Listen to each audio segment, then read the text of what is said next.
Benjamin Camboulive, bonjour. Porte-parole d'Alternative Police CFDT.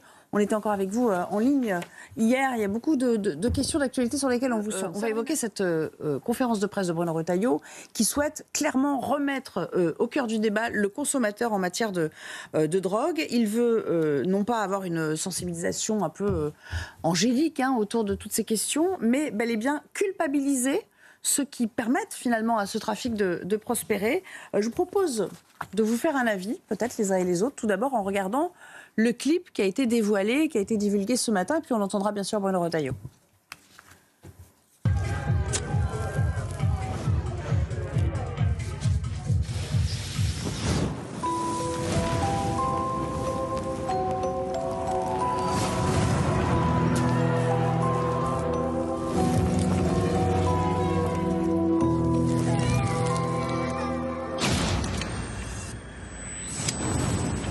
Chaque jour, des personnes payent le prix de la drogue que vous achetez.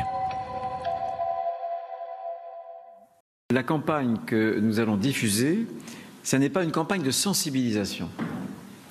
C'est une campagne de culpabilisation. Et cette culpabilisation, je l'assume totalement. J'assume de vouloir rompre avec cette logique victimaire qui consiste à présenter les consommateurs de drogue exclusivement comme les victimes d'une addiction. Bien sûr, je sais, il y a des malades. On doit s'en occuper. Je ne suis pas ministre de la Santé. Je suis ministre de l'Intérieur et mon rôle, c'est d'assumer l'ordre public. Dans un autre extrait, il parlait effectivement d'infliger des amendes, mais surtout de les récupérer. Or, aujourd'hui, on a l'impression que pourquoi le consommateur n'est pas très inquiété par le système et pourquoi il continue à entretenir cet écosystème dont il est partie prenante? Parce que 250 €, on ne vient pas vous chercher chez vous pour les récupérer. Alors déjà, ça ne fait pas assez peur, c'est vrai. En plus, le taux de recouvrement, il est loin d'être merveilleux. Je crois que les chiffres sont dérisoires, c'est de l'ordre de 20 à 30% de taux de recouvrement. Au final, de taux de recouvrement effectif, ouais. Donc, ce n'est pas la clé. Ça sert à la limite plus d'indicatifs de consommation que de moyens de répression efficaces.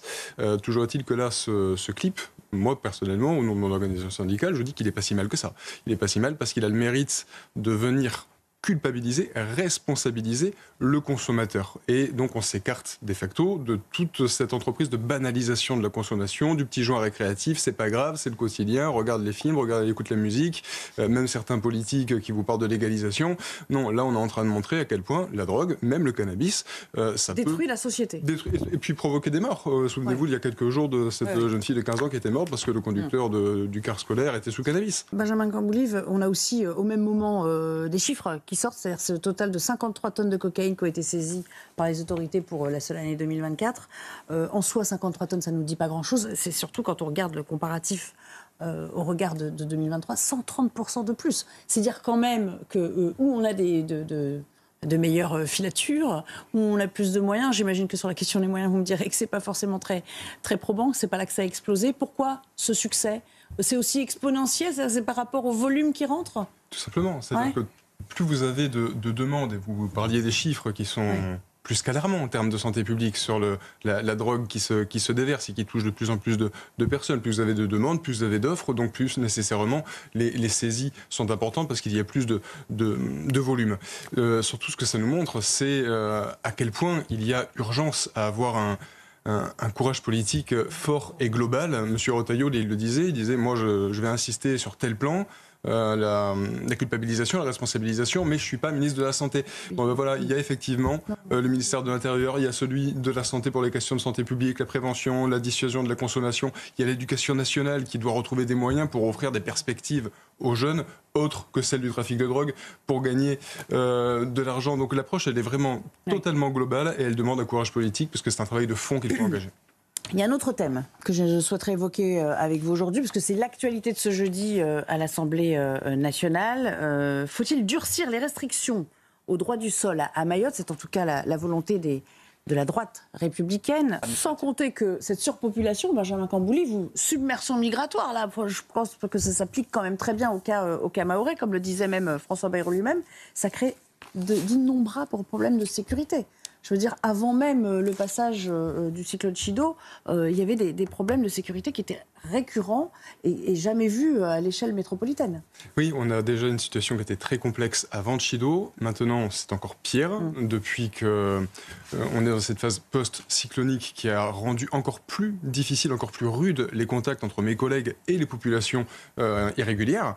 Vous avez même pas 800 policiers à Mayotte. Alors évidemment, on aura du mal à chiffrer le nombre de personnes en situation illégale, mais on est plutôt autour des 80 000. On voit bien qu'on n'est pas à la hauteur de la demande. Qui ne peut pas fonctionner. Et nos collègues là-bas, ils ont aussi été affectés par le cyclone. Ils ont aussi souffert de cette appréhension, de ces incertitudes. Ils ont été impactés dans leur logement. Et ça, c'est un point qui fait qu'ils sont complètement abandonnés. C'est que sur Mayotte, les propriétaires et les agences immobilières ont fait exploser les prix depuis le passage du cyclone. Et mes collègues, ils ont du mal à se reloger. Donc vous en avez certains dans les commissariats, vous en avez certains qui dorment les uns chez les autres. Ce sont des situations très dures et ils se sont aussi abandonnés au niveau pro parce qu'il y a ce manque d'effectifs pour gérer une lutte contre l'immigration clandestine qu'ils n'ont pas les moyens de gérer au quotidien.